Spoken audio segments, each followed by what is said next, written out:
सदरील कथा पूर्णपणे काल्पनिक असून याचा कुठलाही जीवित व भूत व्यक्तीशी अजिबात संबंध नाही असल्यास तो केवळ योगायोग समजावा. आम्ही कुठल्याही प्रकारची अंधश्रद्धा अथवा भूताटकीचे समर्थन करत नाही.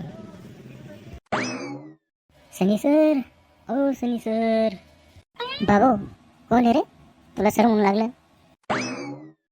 एवढी इज्जत हजम नाही होणार बरं का आपल्याला. हो सर, कवाचं ढुंडू लागलं तुम्हाला? हे बाबा, आता काय कांड केलं तो?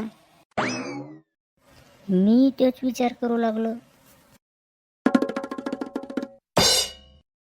काय रे बाबा, काय झालं? अहो, मी तांड्यावरून आलोय तुम्हाला आवतन द्यायला. बोकड्या आहे आमच्याकडं. कधी? आज रात्री 9 वाजता. रात्री 9 वाजता आणि तांड्यावर? नाही, आपल्याला नाही जमायचं. अहो, मग एकट्याचं नाही, सगळ्या तांड्याचं म्हणणं आहे. तुम्हाला बोलवलं ते आहे ना. अरे पण मलाच काहून? ते त्या दिवशी तुम्ही त्याचा कांदा विकून मदत केली म्हणे त्याला, म्हणून. आयला मदत केली तर शिक्षा देतात का काय हे लोक? नाही रे बाबा, आपलं नाही जमणार. अहो, गरीबाला नाही म्हणत नसतात. आमचा बी पाहुणचार घ्या की. हवं तर तुमच्या दोस्ताला बी घेऊन या. अरे मग चाल ना, येऊ ना जाऊन. अरे रात्री येते 9 वाजता, वापस यायला किती वाजतील? चल ना, म्हाताऱ्याची गाडी घेतो मी. हां, मग बरं राहील. जा बरं तू, येतो आम्ही. फक्त उशीर नका लावू आम्हाला. बरं, मी सांगतो तसं सगळ्याला. येतो बरं, नक्की या आपण. हां, हो नक्की येतो. चाल मग, या आवरून, उशीर नको व्हायला. बरं, मी येतो गाडी घेऊन. अय सन्या, चल बस. या, तुमचीच वाट पाहत होतो. या इकडून या. लशान्या, सगळीकडे नुसतं मटणाचाच घमघमाट यायला लागला.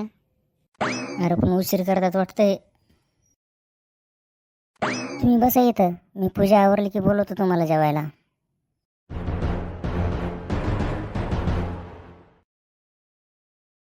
का रे शान्या, मला एक नाही समजलं, पण तो याचा कांदा कसा काय विकून द्याला? अरे त्या दिवशी यायनं मार्केट कमिटीमध्ये 150-200 क्विंटल कांदा आणला आणि आवक वाढल्याने यायच्या कांद्याला भावच नाही लागे ना. मग त्या दगडूशेठच्या ओळखीनं यायचा कांदा विकून दिला. म्हणलं त्याचं बी भलं होईल आणि यायचं बी. हां, हे एक चांगलं काम केलं गड्या तो. निदान त्यानिमित्तानं तरी बोकड्या खायला भेटायला लागला. अरे ते ठीक आहे, पण हे ये ना कोण नाही अजून? ते आपल्यासोबत आलेला पोरगा पण कुठं दिसेना. तू थांबतं का इथं? मी पाहून येतो त्याला. लवकर ये बरं, सगळं मटण खाऊन घेशील नाही तर. लगेच पाहून आलो. शेना आहे म्हणाला उच्चापती, पण कधी कधी चांगले कामं पण करतो. अरे यार, अजून उशीर लागणार आहे. काहून? आता काय झालं? तो बोलवायला नव्हता आला का आपल्याला? तो राजा त्याच्या भावाच्या अंगात घुसलेलं भूत काढणं चालू आहे तिकडं. आयला खरंच का? चल, मला पण पाहायचंय, लय मजा येईल. अरे कशाची मजा, फालतूपणा आहे सगळा. काहून, तुला नाही आवडत का? अच्छा, आपला नाही विश्वास असला भूताटकीवर तरी विचार नाही खातर.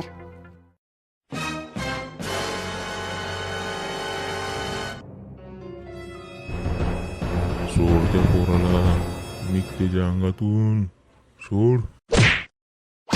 काहून रे बाबू, मला काहून मारू राहिला? बाबू म्हणतं का? बाबू म्हणतं? चल सोड त्या पोराला. लहान लेकराच्या अंगात घुसतं नाही. निघ बाहेर. मारू नको ना रे बाबू, मी जातो ना सोडून या पोराले. मारू नको बाबू, मारू नको. हे पहा आता, झालं तुमचं पोरगं नीट. गेलं ते भूत याचं अंग सोडून. सर चला लय उशीर झाला, जेवण करून घ्या. पण एक सांगायचं होतं, तुमची गाडी पंक्चर झाली राव.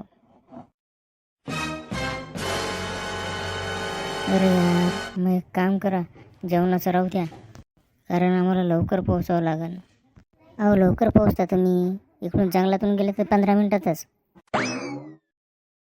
मी एक काम करतो, जेवणाचा डब्बा तुमच्यासोबत पार्सल बांधतो. चालेल नीला, आपल्याला लवकरात लवकर घरी पोहोचावं लागणार आहे.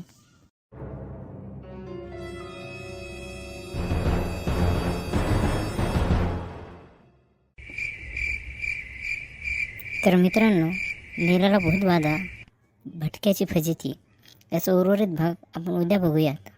आपल्याला व्हिडिओ आवडला असेल तर लाईक करा, कमेंट्स करा, शेअर करा आणि चॅनलला सबस्क्राईब करायला विसरू नका. तोपर्यंत निरोप घेतो. धन्यवाद. उद्या भेटू याच ठिकाणी याच वेळी.